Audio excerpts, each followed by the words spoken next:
Good morning. It is Wednesday, June 22nd, 2022. And yesterday was the solstice, the summer solstice. Happy solstice. Happy longest day of the year. We are wrapping up a series on reciprocity that we've been working on for several weeks. And today's topic is change and transition in relationships. And I chose this as one of our last topics. Next week, I'll give it, or next week, I'll give a very short little talk at the top of the sharing circle for those that are coming to that that wraps things up with a little bow, perhaps. But the reason that I chose this as our last sort of full Wisdom Wednesday talk is because when I really sat down with when I was trying to distill what the question, the essence of the questions that people had asked, and to contemplate when people have suffering around relationships or questions around relationships or things they want to figure out, tends to have to always come back to there being some kind of change or transition. And life is all, there's a whole lot of that going on all the time. But particularly we experience suffering when there's change and transition that we have some resistance to, when we're fighting against the nature of life to change. And as we've gotten closer and closer to this talk, I've come around to appreciating more and more and more the simple. And so as I prepared for this, I just kind of kept hearing this voice be like, what is the simplest essence of what you want to say? And how can you, Aaron, how can I stay with that really simple essence? And so in the name of that, for the last few days, I've been practicing for myself. The heart of my practice always is basically I am. Bringing my awareness back to this body, this experience, what's happening right now. And then how can I bring the experience? So right now there's actually a lot happening. It can seem very complicated if I'm really honest about how much is going on around me and within me. How intimate and close can I get with that? How much can I make it most directly me and mine? So how can I take it from my stories, right, which tend to be about everybody else and cause and effect, and bring it back to what is actually happening right now? It basically comes back to feeling and perceiving. And then how can I be with what I'm feeling and perceiving and with the feelings and perceptions themselves just directly and immediately? And the last few days, on top of that I am practice, which I just tried to kind of condense for you, on top of that I am practice, I've been trying to be especially aware of change and where I'm resisting change. Just in any moment, kind of dropping into that, noticing what's changing, acknowledging that it all is in some way or another, at least everything that I can witness, everything I can feel, my feelings, my thoughts, the stuff around me, the body, all changing all the time. And so as I've been doing this practice of my I am, kind of I identifying or almost labeling, taking a moment to say what's changing here. And then this third step of essentially accepting that, noticing where I might be kind of trying to control and saying, oh, that control is actually resisting the nature of the change and the growth and the development and the nowness. So in those, in what I'm finding is it's taking my practice and just deepening it a little bit more. Um,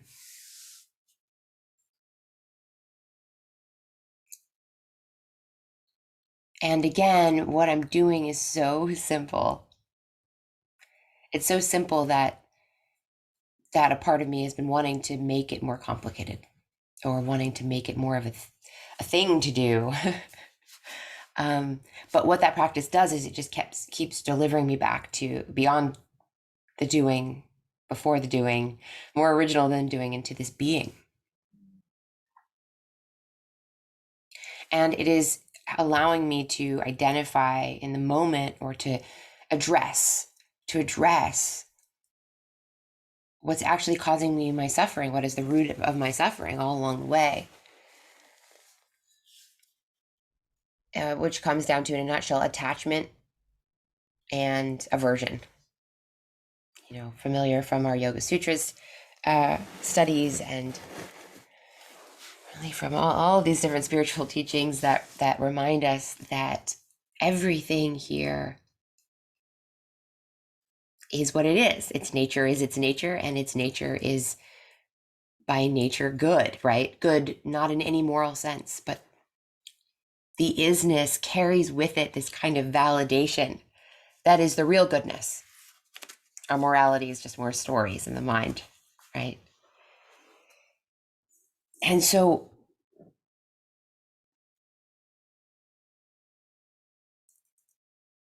my suffering is when I try to override something that's too powerful to override, or too kind of original or originally validated, right? That's another. What does it mean when we say the nature of something? It means the universe endowed it with some kind of quality or attributes that you as a human being don't have the capacity to change.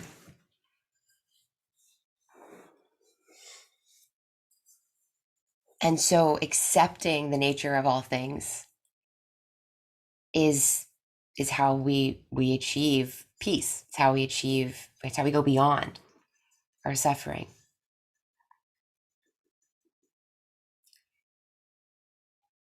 And so because of that, everything's fine. Everything's actually okay.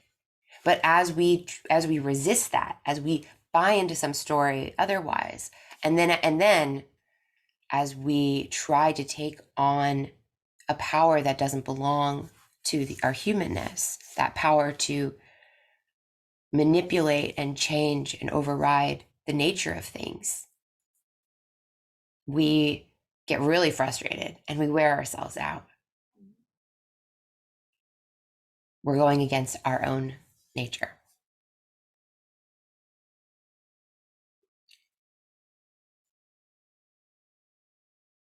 I was thinking last night, the famous line, "You have nothing to fear but fear itself." I think that's a Teddy Roosevelt line, but and I was thinking, if you're reading the Yoga Sutras, the lesson that you get is more like, fear is okay. You're going to be afraid sometimes. You will be.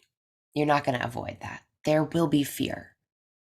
In the Yoga Sutras, it says, this happens even to the wise. This is part of your nature. So we don't have to be afraid of fear either, right? There isn't anything to fear here, because everything's in its nature. You're in your nature, and you're already in right relationship. It's all set up that way. But we will fear anyway. There will be experiences of fear in life. But in the Yoga Sutras, the thing that we do need to keep our eye on and be cautious of and recognize that is the source of suffering is our attachment and our aversion, which are choices, right? And habits and compulsions that arise in experiences where we are afraid. it comes along with the experience of fear. And so I think a really simple way to put this is to say the what we've been working on, the point of all of this, what we're trying to do is come to understand and experience and bring more of in our lives this wonderful thing called reciprocity, which you could also just call healthy relationship, which I will call right relationship sometimes, what my shamanic teacher calls it.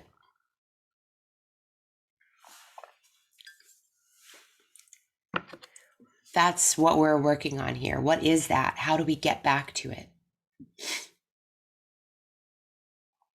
And as we've discussed from the beginning, we get back to it by coming back to the self, to the I am first, to what I have direct awareness of. What's the most simple, real experience that I have?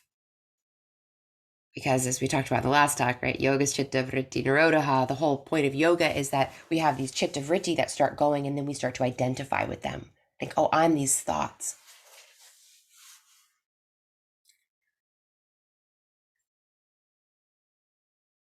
And we start to interact with the thoughts and the stories as if they're more real than the reality, forgetting that they're just these inventions in a way. They're not as directly real reality.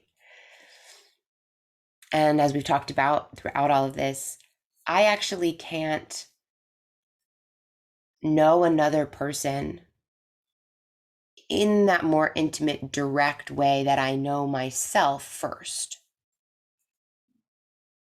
And so if we're spending way more time thinking about other beings than ourselves, or sort of inhabiting the stories, right, of other beings, that definitely means that we're not spending very much of our time and energy inhabiting the self, what we actually are in charge of, what we actually are aware of, what we actually have, where we actually have power. And so as we've been talking about, it really comes back to the self and looking for yourself. What is healthy relationship for me? What does it feel like? Not what should it be? Because we just don't know with these shoulds how much of our identifying with the ideas, right? When we say something should happen, we are identifying, we're taking a stand. We're saying, I believe that this is right, and that whatever's going on right now is basically unnatural. It's not right.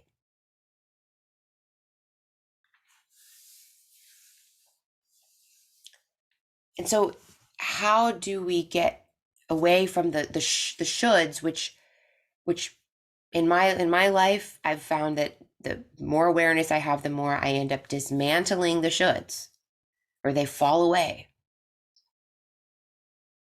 And what I'm left with instead is something that I've developed through through our training that we do together, the ability to just feel what it's like right now. What does right relationship feel like for you? Not anybody else, not what you read in a book, not what someone told you a relationship should look like, but what does it feel like to you? What are your experiences like there? And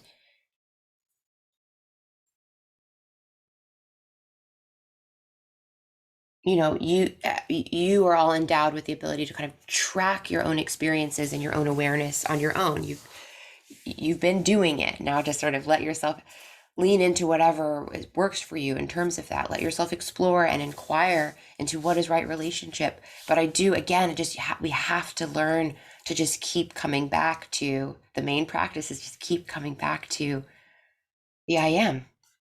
What is it like for me?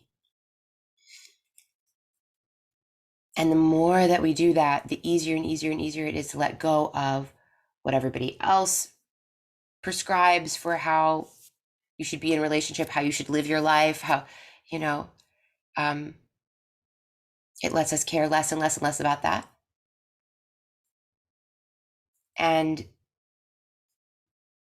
allows us to stop making ourselves crazy by going around looking at everyone else and going, you should, you should, you should, you should, and just returning everybody to their nature.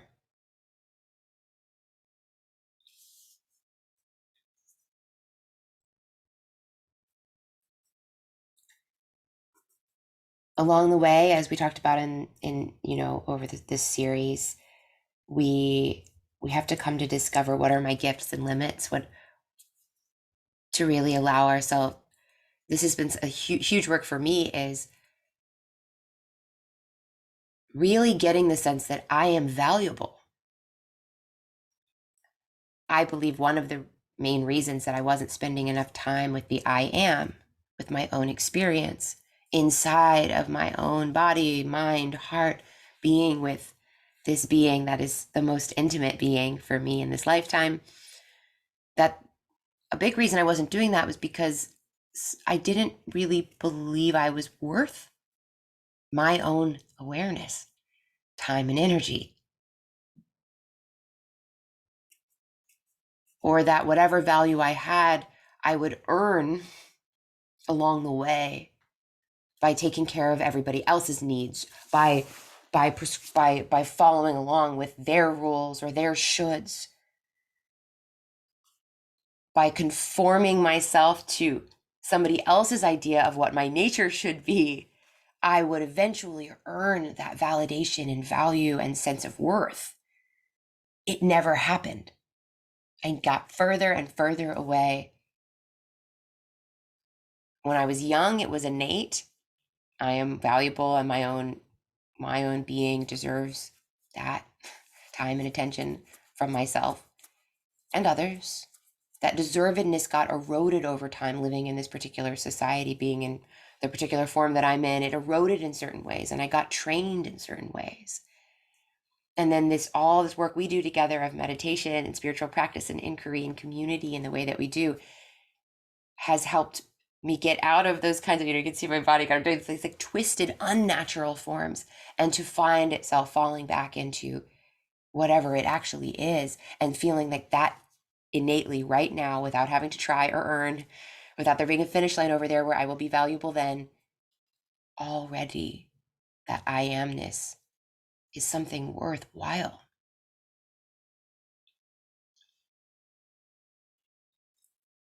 So learning my own value, coming to learn what my own offerings and gifts are. It is in the nature of all beings. Yes, even the ones that you call selfish or whatever, don't seem kind. Everybody actually wants to give offerings.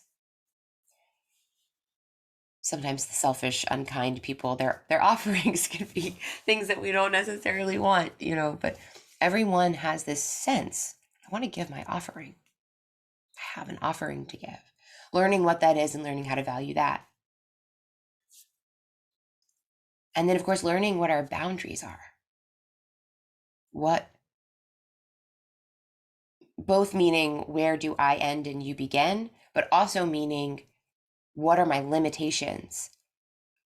When do I fall out of healthy relationship? When is that not quite enough sleep? When am I getting a funny feeling in my stomach, even though everything you're saying seems okay?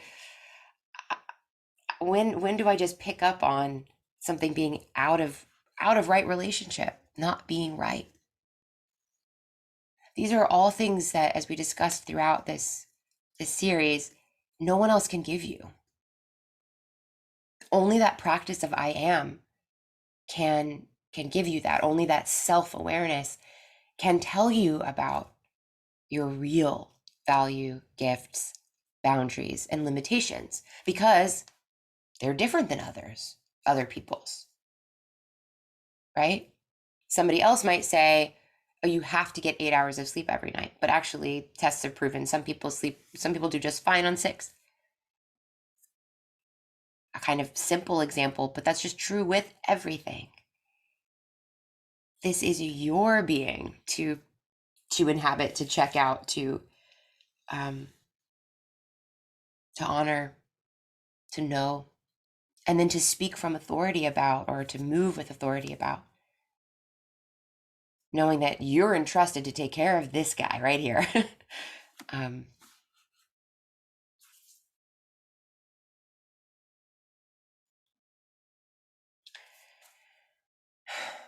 and so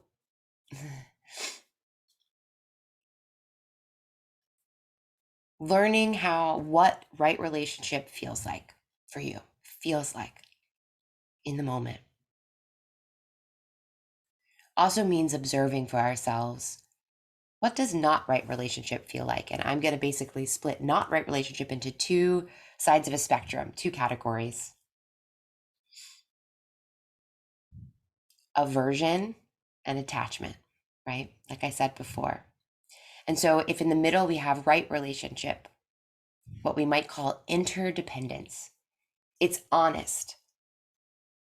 We are all interdependent right now in different ways. We are relying on each other. And at the same time, interdependent also, this word implies we're also unique, separate, and autonomous.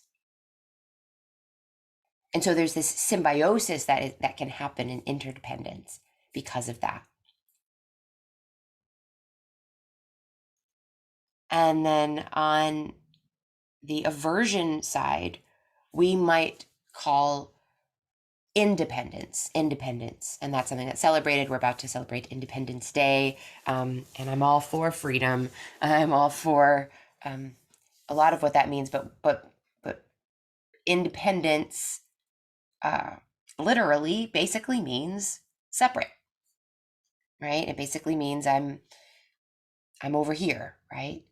And so independence taken too far, right, becomes this aversion, this sense that I'm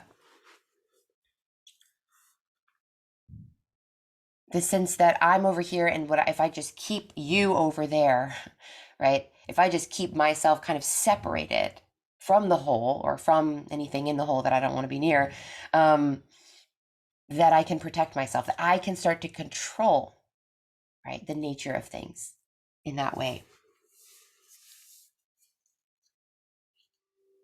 On the other end, we have attachment, which we might call codependence.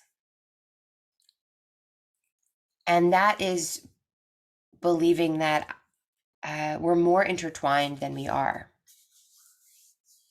This is enmeshment that happens in relationships. And learning how to track for yourself what that feels like when you are in one of those spaces, as opposed to that sense of interdependent, mutually beneficial, collaborative, co-creating kind of relationship, is the name of the game.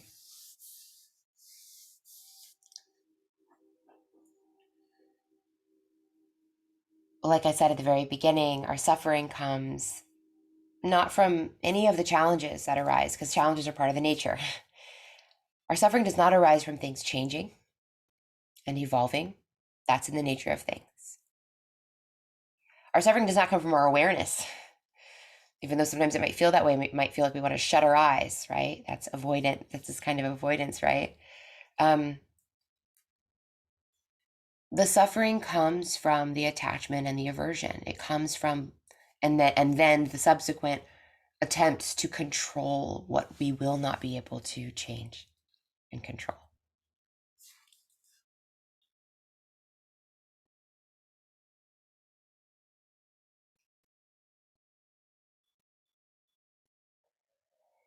So along with this, that aversion and attachment, come stories. We tell each other stories, or tell ourselves stories. We make ourselves into these roles that, these identities act like these ego identities act like they don't change. They act like they want to stay the same all the time. And so I say, I'm the good guy, you're the bad guy in this relationship. When that changes, it's confusing, right? And so the way to get back to, right, we tend to be attached to the good, what brings us pleasure. It says right in the Yoga Sutras, we're attached to what brings us pleasure, right? And we're averse to what we believe or what we associate with, what brings us pain. But in this is the moment, it happens, this moment where we identify, we give an identity to, this kind of solid identity to, as if it doesn't change, to ourself in a relationship or the other in the relationship. You're you're the darling who always gets whatever they want, and I'm the snubbed, wronged, rejected uh, sibling in this relationship or whatever. Did you see what I'm saying? Like, think about all the times that you've had relationship issues. And we talked about this last time about the stories that we tell and learning how to kind of let those go. But if you see what's happening is you're giving a kind of permanence and unchangingness when you project these identities. That if you just step back even a tiny bit and you really look at the bigger picture at all and kind of see, it's not that simple. It's not that we are not just one archetype that we are all the time. We are not just one way. And the sooner that we give ourselves permission to change, and others to permission to change, and the relationships we have the permission to change, the easier it starts to become to avoid this trap that we're addressing directly with meditation and yoga, right? Is learning how to stop identifying. We start with not identifying with our chitta vritti, our thoughts. We learn how to not identify so completely with this body, right? Because every time that we try to identify with something, we're trying to give it a nature it doesn't have of permanence.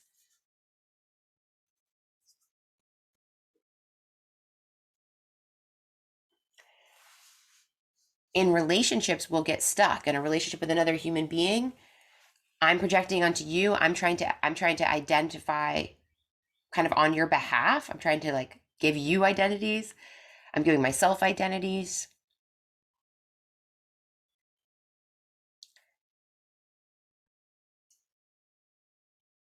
And it means that the relationship isn't given room for itself, for it to fall into its own nature.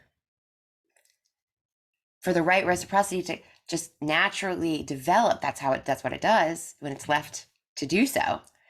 And so in these kinds of relationships, giving some psychic space, giving a little room allows the power balance to return.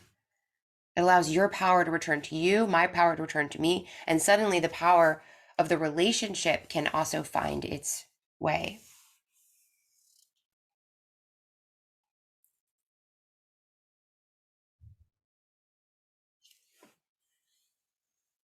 So we experience the return of our power and our peace when we are able to let go of our attachments and our aversions, to stop giving so much power to our thoughts and our stories, to stop giving power to the thoughts and stories of others as well, claiming our power back, and thinking of that as actually an offering to whatever relationships we are in. It is an offering to everyone. It is the gift of you take your power back. I'll take mine. I'm going to give space and allow the relationship to change and transition as naturally as it can. A stuck relationship is a reflection of one or two or more stuck individuals, stuck on their identities of what they believe shouldn't change or won't change, or shouldn't be alternative or unique.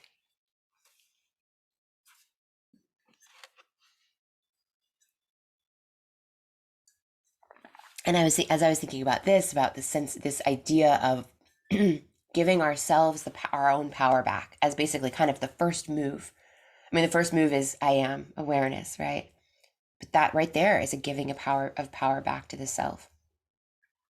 But if I do that, and I do that not in any kind of narcissistic or egotistical way, not saying I'm not taking all your power. I'm just taking mine back. I'm just taking what belongs to me back into me. And I'm letting everyone around me do the same. When we start with that, we find this return of a sense of balance, wholeness. It might take a little while, but eventually this is the return of balance and wholeness, a return of our power. And that made me think of, and I'm just going to share this to close. Yeah. That made me think of the story of Dumbo. I've also been working with kids all month long, and I'm acting in a version of Pinocchio as well. So these things are on my mind, I guess. I was thinking about power and attachment, and I was thinking about how Dumbo identifies with this feather. He thinks, well, it starts off with him losing his mom, right? And then he has those big amazing ears, so he can fly, but he believes that the power of his flight is in the feather. He believes that's where his power is, his value is, his selfness is. And it's the scariest moment, you know, the second scariest moment after losing his mom, probably, right? But it's the scariest moment when he doesn't have the feather anymore. But of course, that scariest moment is the one right before fear dissolves and his power returns, because he actually realizes he doesn't need it. And it's very scary to feel like we need something. That's his codependency. To feel like we need something that we don't, actually. It's terrifying because that's not built in. Because we're not going to take that with us. And we know that. And so as long as you've given your power to the feather, even if it is, and the feather could be this beautiful, wonderful human being, a relationship that you're in. It's not that feathers are bad or people are bad or supports are bad or the training wheels on a kid's bike are bad. No, no, no. But the moment when those come off and you go, but actually I can do this. I've got this. That is the moment of power. And this letting go, right, of the feather, of the training wheels, and even of the relationship with the mother, or the relationship with the beloved. Eventually, even the relationship with the body. In that letting go of that codependency, we free ourselves. We discover our power again. We realize that all that we need to fly, we already have. All that we need to be who we are, we already have.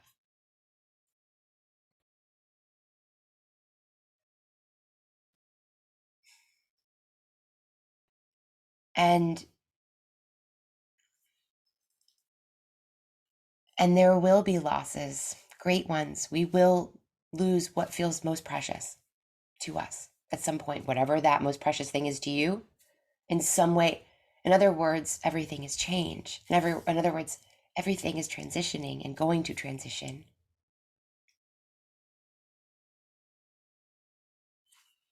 Will we be afraid? Yeah, we will sometimes. Will we be sad? Yes, we will sometimes. Is that okay? Yes, it's totally natural and right and good and part of the beauty of it. And we will have great losses. And when we learn how to grieve them, how to keep our hearts open through them, we will also get that experience of, oh, I am fundamentally more okay, whole and endowed.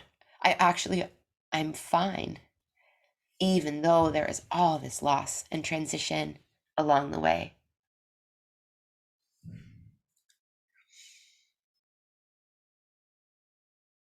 That's my message. That's the message for today. And next week we're going to have a sharing circle, and we'll dive into all of this. I can't wait and to hear a little bit more about where you are on your journey with all of this. For those who can't come or don't come live to the Wednesday morning sessions, you could just share a little bit below this video about what's happening with you, or below today's meditation, which I'll also post. And yeah, keep me in your loop. Um, Keep me in your wisdom and your care by sharing with me and with the rest of the community.